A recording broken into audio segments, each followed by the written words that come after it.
I am a big Fallout fan, and always have been actually. I started with Fallout 1, as a matter of fact. So recently, I picked these up a while ago, but with the advent of the Fallout TV show, I decided to pick up the, paint some of the Wasteland Warfare stuff. Now, as I pointed out, I'm actually missing a shoulder pad. I'm waiting for Modifius to send me a replacement. But here's what we're going to do. The first thing we're going to do is we're going to overbrush a very bright silver color over top of these models. Now, why am I overbrushing a bright silver on them? Well, because I plan on dumbing down the color a little bit and making them a little more dark and dingy, as is befitting the Wasteland. So that's the first thing to do here, is just slap a very bright color over top of these guys, just as bright as you got, because we're going to throw a wash over top of this to darken it down. So the wash we're going to choose, of course, we'll get to that in just a moment, but as you can see here, the overbrushing this, it's kind of like a dry brush, but you're leaving a little bit more paint on the brush than you would normally. And what this does is it allows more paint to get on the model, but it still leaves that kind of dark, that dark feel in the recesses and whatnot. And you can see here, it produces a pretty decent result, especially for something like Fallout. Now, if you don't want it to look kind of grim and dark and dingy, you can actually leave it like that and just paint the details. But I actually want it to look the part for Fallout. I want it to be grim and dark here. So what I'm using, again, this is all Monument Hobbies so far.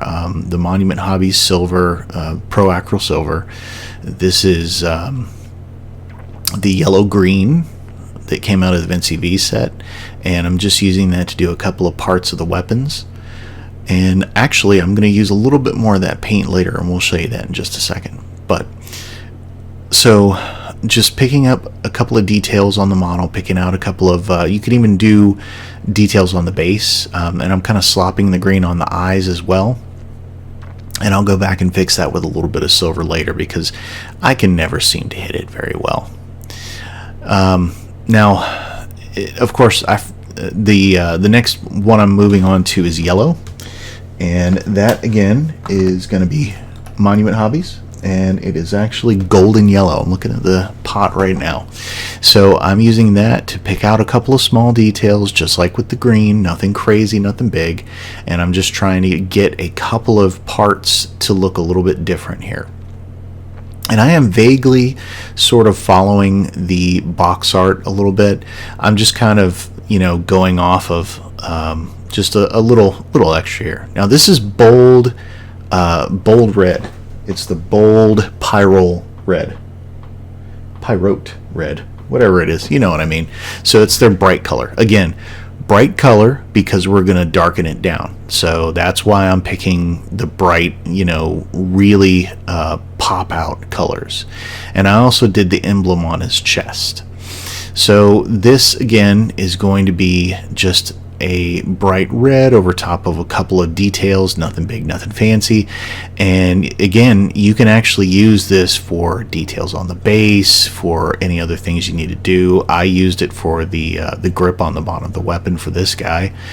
And actually I went back and I did the pipes on their backs as well, just to kind of break things up a little bit.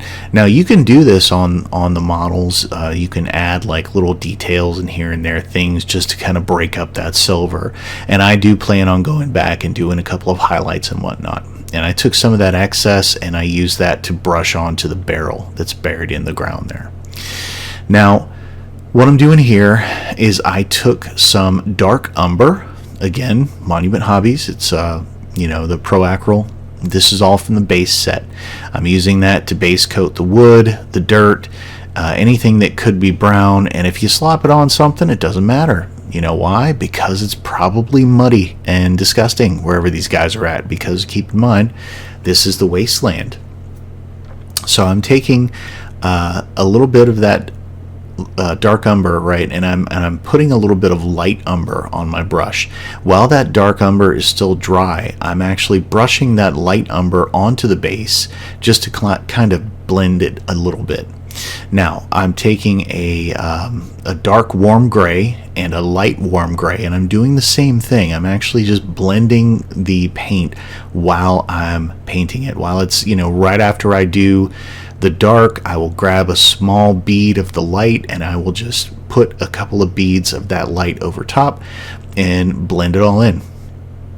And I'm wet blending this as I go, and it doesn't have to be all nice and fancy. This is messy. This is rubble and ruins. It's crap on the floor, on the ground. So, and again, once again, it is not supposed to be nice looking.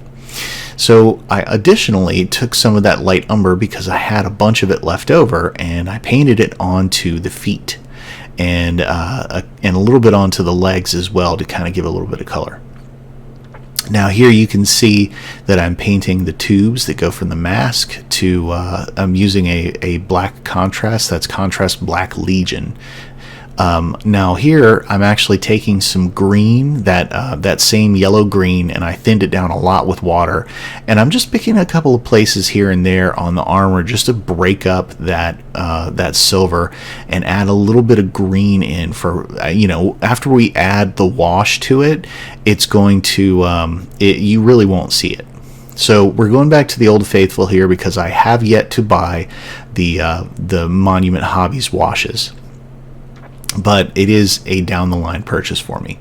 So after all the other steps are dry, I'm putting on this this Agrax Earth shade all over the base, all over the model. If it pulls a little bit, it doesn't matter. This is the Wasteland. This is Fallout. It's supposed to be grimdark. So I'm not letting it pull up really bad. But if there are a couple of little tide marks, that's not going to be a big deal. So I do that with both. And of course, you can paint the base rim whatever color you want, but I have always been a base rim black kind of guy. So I took some charcoal black from the Monument Hobbies core set, the base set, and that's what I'm using to paint the bases. Now, this is a quick and dirty tutorial. This will get the model to the table. I would suggest also that you put some matte sealer on these, because I don't know, my experience with resin may be different. I did wash these, I washed them and I cleaned them as best I could, but just to be safe with resin, I always put a matte varnish over top. So anyway, that is a quick and dirty scheme for painting Brotherhood power armor, and I'm going to do the same with the other Brotherhood units. But thank you for watching, and we will see you on the next video, everyone.